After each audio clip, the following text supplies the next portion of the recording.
오늘 저희가 함께 보길 원하는 하나님의 말씀 마태복음 5장 1절부터 5절까지입니다. 신약성경 오면에 있는 마태복음 5장 1절부터 5절까지 저희 마스크를 착용하고 있지만 교독하도록 하겠습니다. 제가 5장 1절을 받들어 있습니다.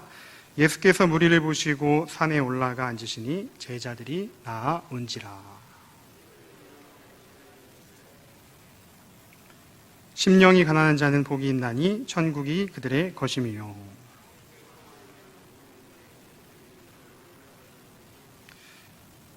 함께 읽습니다. 온유한 자는 복이 있나니 그들이 땅을 기업으로 받을 것임이요. 아멘. 할렐루야. 오늘 주일 오후 찬양 예배 자리 가운데 나오신 귀한 성도님들을 예수님의 이름으로 환영하고 축복합니다. 제가 드릴 수 있는 최고의 선물 무엇이겠습니까? 바로 말씀인 줄로 믿습니다. 오늘 잘 오셨습니다. 오늘은 이 땅에 대한 말씀 우리가 함께 나누길 원하는데, 국가를 구성하고 있는 세 가지 요소가 있습니다. 첫 번째는 국민, 두 번째는 주권, 그리고 세 번째가 영토입니다. 즉 땅이라는 것이죠. 이 국가를 형성하는 데에 필수적인 요소가 이 땅이 국가에 들어간다는 것입니다. 거창하게 국가까지 가지 않는다 할지라도 우리 개개인의 삶을 형성하는 데 있어서 필수적인 세 가지 요소, 무엇이죠? 의, 식, 주. 이 주가 주거의 영역, 오늘 이 땅의 말씀과 연관이 되어 있습니다. 그래서 이 땅에 대하여 오늘 말씀을 전하고자 하는데, 여기 앉아 계신 분 중에 그렇게 생각하시는 분이 있을지 모르겠어요. 땅이라면 부동산 전문가를 찾아가야 되는 거 아닙니까? 유튜브에 강의를 들어야 되는 것 아닙니까? 저는 이렇게 이야기하고 싶습니다. NO! 네, 말씀 안에 복이 있습니다. 말씀 안에 비결이 있습니다. 그래서 오늘 예수님께서도 들을 귀 있는 자는 들을지어다 라는 말씀을 공간복음에 걸쳐서 하셨듯이, 오늘 저는 여러분과 함께 이 땅에 대한 땅의 복을 받는 비결이라는 제야의 말씀으로 하나님의 말씀을 우리 함께 나눠보길 원합니다. 팔복의 관점에서 말하는 땅의 복은 무엇인지 한번 주님의 말씀을 잘 경청하여 보시길 바랍니다. 본론에 들어가기에 앞서서 오늘 우리는 팔복의 세 번째 땅에 대한 복을 저희가 함께 본문으로 읽어보았습니다. 그런데 왜 주님께서는 이 팔복 가운데 이 세 번째인 땅의 복을 세 번째 순서에 배치하셨을까? 이러한 질문을 저희가 한 번쯤은 던져볼 수 있습니다. 팔복을 가만히 살펴보면요, 이 유형적인 복에 대해 언급하고 있는 것은 딱 이 세 번째 땅의 복, 오늘 이 세 번째 팔복이, 세 번째 복이 유일합니다. 그렇다면 주님께서 이 땅에 대한 말씀을 팔복 가운데 가장 서두에 말씀하시지 아니하시고 왜 세 번째에 말씀하셨을까? 제가 이 부분에 대해서 한번 곰곰이 묵상을 해봤어요.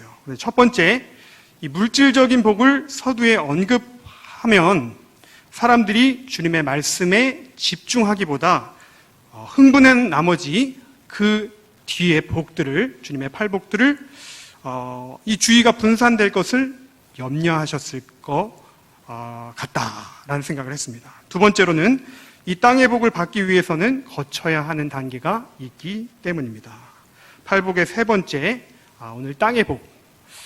우리가 첫 번째는 가난한 심령을 경험한 자는 바로 천국을 소유한다. 천국이 저들의 것이며, 우리가 지지난 시간에 살펴보았습니다. 그리고 애통한 마음을 경험한 자, 애통한 마음을 경험한 자는 주님의 위로하심을 경험하게 된다고 했어요. 그래서 이 심령이 가난한 경험을 하고 애통한 경험을 통과한 후에서 주님이 세 번째로 언급하시는 그 복이 바로 온유한 자에 대한 복인데, 그 복은 땅의 복을 말씀하고 계신다는 것을 알 수 있습니다. 그렇습니다. 오늘 팔복은 온유한 자에 대한 말씀을 하고 있음을 볼 수 있습니다. 온유하다는 것은 마음과 깊은 연관이 있습니다. 마태복음 11장 29절에 예수님께서는 이렇게 말씀하셨습니다. 나는 마음이 온유하고 겸손하니 나의 멍에를 메고 내게 배우라. 잠언 4장 23절은요, 또 이렇게 말씀하고 있습니다.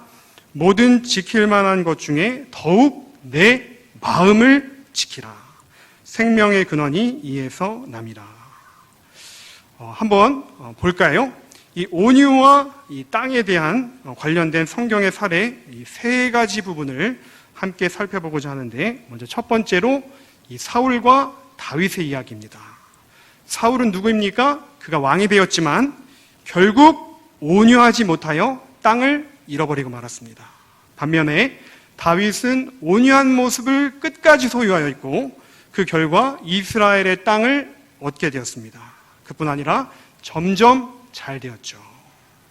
이 구약의 다윗을 생각해 보면 예수님의 팔복의 순서 가운데 왜 세 번째로 오늘의 이 땅의 복이 온유한 자에게 주어지는지를 이해할 수 있습니다. 처음부터 다윗이 이 땅을 소유한 것이 아니었습니다. 사울의 추격 가운데 다윗은 가난한 심령을 경험하였습니다. 이스라엘의 왕으로 서기까지 무수한 애통한 시간을 그는 가졌습니다. 그러나 끝까지 그 다윗은 심령이 가난한 시간들, 그리고 애통한 시간들 가운데서도 온유함을 잃어버리지 않았을 때에 이스라엘 땅들이 그에게 복이 되어서 돌아오게 되었고 그에게 마음 문을 열고 돌아오게 되었던 것입니다. 예수님은 이 팔복의 세 번째, 이 온유와 땅에 대한 개념, 이것을 말씀하셨는데, 이 예수님의 산상수훈의 팔복의 세 번째는 없던 개념을 예수님께서 새롭게 창조하신 것이 아닙니다. 이미 구약에 있는 말씀을 예수님께서 깊이 묵상하시고 이것을 발전시키셔서 산상수훈의 강화와 담론으로 승화시키신 것이었습니다. 온유한 자가 땅을 차지한다는 말씀은 시편 37편 11절에 이미 나와 있습니다. 저희가 조금 시간이 걸리지만 한번 시편 37편 11절을 같이 한번 찾아보겠습니다. 시편 37편 11절의 말씀을 저희가 함께 읽습니다. 그러나 온유한 자들은 땅을 차지하며 풍성한 화평으로 즐거워하리로다. 여러분, 이 고백이 누구의 고백입니까? 바로 다윗의 고백입니다. 예수님은 계보상에 이 다윗의 가문에 태어나셨습니다. 다윗의 자손으로 이 말씀을 예수님은 깊이 묵상하셨던 것입니다. 온유한 다윗이 땅을 기업으로 받았구나. 이스라엘의 가장 넓은 영토를 받았구나. 이 예수님의 온유와 이 땅에 대한 복의 메시지는 우리가 첫 번째 다윗을 생각해 보므로 알 수 있습니다. 두 번째로 모세의 이야기입니다. 사람이라면 누구나 정말로 참기 힘든 그런 순간이 다가올 때가 있습니다. 모세도 그렇게 그 순간의 혈기를 이기지 못해서 온유를 잃어버렸던 때가 있었습니다. 애굽 사람을 쳐 죽였습니다. 그 결과 살인자가 되어서 도망자의 신세로 한순간에 전락해서 이집트 왕자에서 미디안 광야로 도망자의 신세로 전락하여서 무려 40년이라는 시간을 광야 가운데서 정처 없이 훈련을 받게 되었습니다.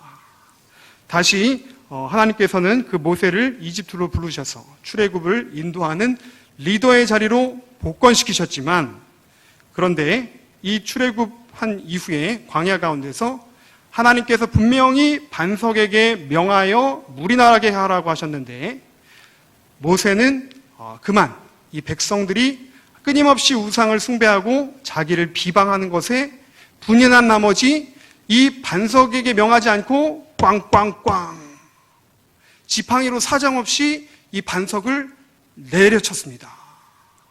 그 모습을 본 백성들은 모세를 보고 두려워 떨게 되었습니다. 약속의 말씀을 받기 위하여 또한 모세는 시내산에 올라갑니다. 40일 동안 주야로 금식하며 약속의 말씀을 돌판에 십계명으로 받아서 내려왔습니다. 그런데 이 40일이라는 시간 동안, 모세가 없는 시간 동안 이 아론과 백성들은 금송아지를 만들고 그 우상에다가 절하고 있는 거예요. 이 장면을 본 모세가 부하가 치밀어 올라서 나머지 이 10계명에 받아온 돌판을 바닥에 내팽개쳐 버리고 맙니다. 출애굽기 32장 19절에 뭐라고 기록하였냐면 이 돌판이 바닥에 던져 깨어져 버렸다라고 이야기하고 있습니다. 모세는 온유를 잃어버렸던 것입니다. 이 온유를 잃어버린 모세에게 하나님이 충격적인 말씀을 하십니다. 모세야, 너는 약속의 땅에 들어가지 못할 것이다. 내가 너에게 약속의 땅을 보여주기는 하지만 너는 그 약속의 땅을 밟을 수는 없을 것이다. 그러자 이 말을 들은 모세는 화가 났을 겁니다. 따져 묻고 싶었을 겁니다. 주님, 제가 지금까지 얼마나 많은 시간을 고생하며 여기까지 왔는데 주님 그 허락하신 약속의 땅에 제가 들어가지 못한다니요. 이게 웬 말이십니까? 분명히 모세는 서운한 나머지 주님께 따져 묻었을 거예요. 근데 주님께서 모세에게 말씀하십니다. 모세야, 너의 그 환한 얼굴, 분통을 터뜨리는 모습을 모두가 지켜보았다. 백성들로 하여금 하나님의 이미지를 오해하게 만들었다. 그런데요, 이 모세는 본래 이렇게 화가 많고 온유를 잃어버리기를 잘하는 사람이 아니었어요. 민수기 12장 3절은 분명하게 기록하고 있습니다. 이 사람 모세의 온유함은 지면의 모든 사람보다 더하더라. 즉 모세는 정말 젠틀하고 큰 그릇의 사람이었던 거예요. 그렇지만 아무리 인간의 힘으로 마음이 젠틀하고 마음이 스윗한다고 할지라도 사람의 힘만으로는 이성을 통제하기 어려운 그 지경을 넘어가는 것들을 제어할 수 없다는 거예요. 성령님께 도우심을 간구하지 않는 순간 온유를 잃어버릴 수밖에 없는 것이 우리 연약한 인간이라는 것을 바로 이 모세의 이야기를 통해 우리는 다시금 기억해 볼 수 있습니다. 그래서 사도 바울은 갈라디아서 2장 20절에 이렇게 말씀합니다. 나는 그리스도와 함께 십자가에 못 박혔나니 나는 날마다 죽노라. 저도 이렇게 20대부터 신학생의 길을 걸으면서 목회자의 삶을 살면서 제가 이 목회자의 삶을 살아보니 어려운 것이 뭐 여러 가지 있지만 그 중에 한 가지가 바로 이 화를 내지 못한다는 거예요. 특별히 아이들 앞에 설 때는 정말 이 화를 내지 않으려고 부단한 노력을 합니다. 아마 여기 앉아 계신 성도부님들은 잘 모르실 거예요. 그런데 아이들은 저를 정말로 목사라고 생각하고 있기 때문입니다. 그런데 그런 아이들 앞에서 제가 목회자로 분노를 터뜨린다든지 또는 화를 내는 얼굴을 아이들에게 보인다든지 그러면은 아이들이 얼마나 실망을 하겠어요. 아이들이 얼마나 충격을 받겠어요. 그런데 이는 비단 목회자뿐만이 아니라 비단 직분자뿐만 아니라 우리 교사도 마찬가지고 모든 성도분들이 다 마찬가지라는 것입니다. 물론 저도 화가 날 때가 왜 없겠습니까만 그러나 온유함을 지키려고 안간힘을 써야 한다는 거예요. 그런데 이 안간힘이라 하는 것이 나의 인간적인 힘만으로 이 화를 제어할 수 있는 것이 아니고 성령님 정말 저의 마음을 다스려 주세요. 주님의 마음, 온유한 마음을 허락해 주세요. 우리가 이 마음을 구할 때 복이 우리에게 찾아온다는 것입니다. 결국 성령 안에 이 온유함을 끝까지 지키는 자는 오늘 성경은 분명히 말씀하고 있습니다. 땅을 기업으로 소유하게 된다는 것입니다. 그렇습니다.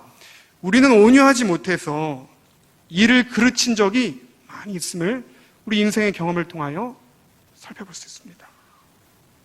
결국에는 누가 땅을 차지하는가? 빠르르 한 사람, 분노를 터뜨리는 사람이 땅을 차지하는가? 성경은 그런 사람이 땅을 차지하는 것이 아니라고 이야기하고 있습니다. 나의 성미에 나의 욕구대로, 나의 마음대로 행하는 것은 결국 내 풀에 내가 지쳐서 떨어져 나가게 되겠습니다. 힘을 빼고 긴 호흡으로 온유하신 주님을 바라보는 자만이 땅을 기업으로 받는다고 오늘 성경은 말씀하고 있습니다. 마지막 세 번째로 우리가 땅 이야기를 하면 생각나는 빼놓을 수 없는 인물이 있습니다. 바로 갈렙입니다. 그렇죠? 이 산지를 내게 주옵소서.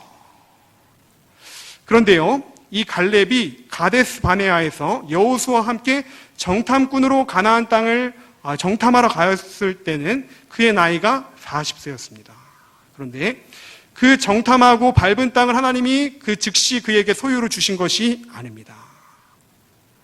갈렙에게 하나님이 그 땅을 소유로 주시게 된 나이는 무려 85세라는 그 노년의 나이 가운데 이 갈렙이 이 헤브론 산지를 내게 주옵소서. 내가 안악자손이라 할지라도 내가 치고 올라가겠나이다.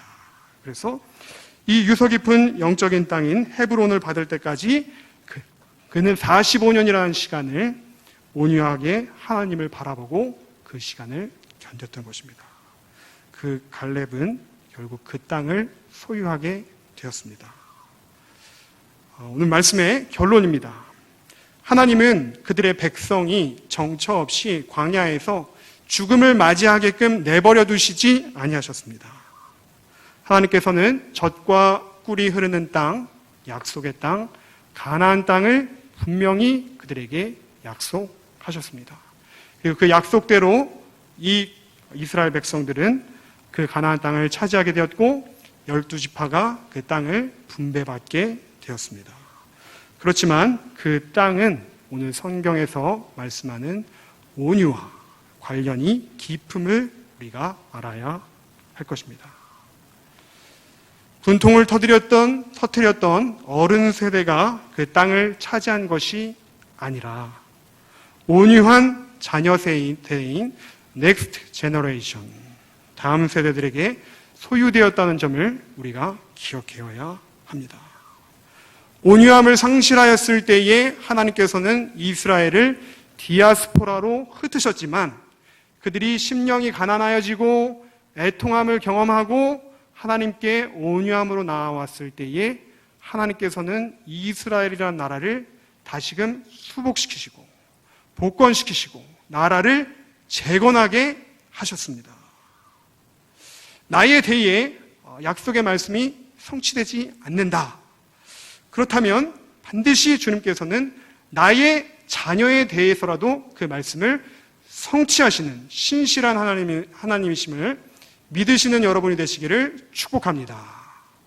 지난주에 저희 교회에 이렇게 예비 신혼부부 청년들이 저희 목회자들을 예비 신혼집에 이렇게 초청해서 신방을 가게 되었어요.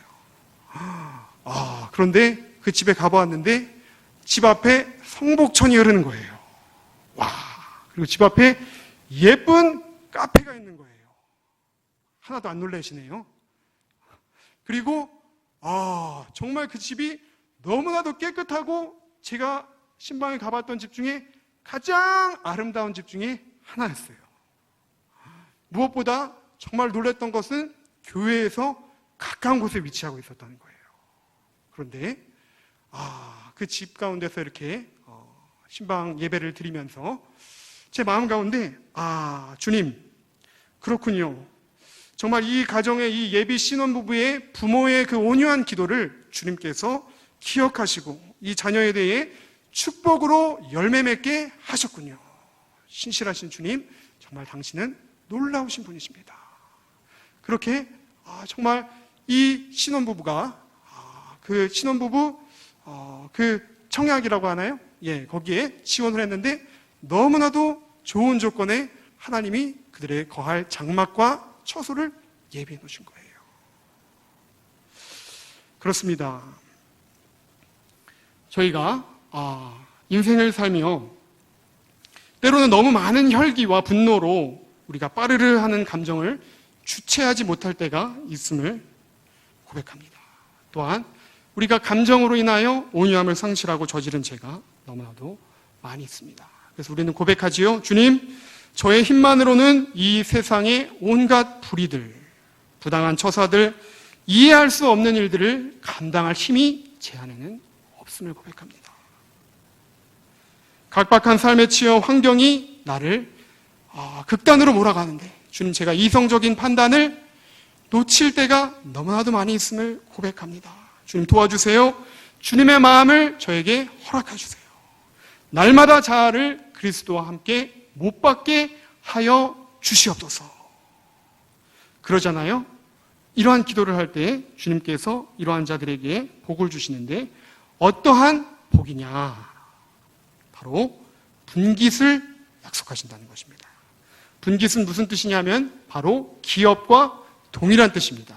기업은 무슨 뜻이냐 하면은 바로 유업과 동일한 뜻입니다. 기업, 분깃, 유업. 동일한 말입니다. 무슨 말입니까? 주님이 기업으로 땅을 우리에게 주신다는 것입니다. 1차적인 의미의 땅은 우리가 딛고 서 있는 지금 이 지면, 대지를 의미하지만 더 깊은 차원의 예수님께서 말씀하신 이 땅은 바로 하나님의 나라를 말씀하고 계신 것입니다. 새하늘과 새 땅을 말씀하고 계신 것입니다. 그래서 예수님께서는 온유하심으로 바로 하나님의 나라를 확장시켜 가셨습니다.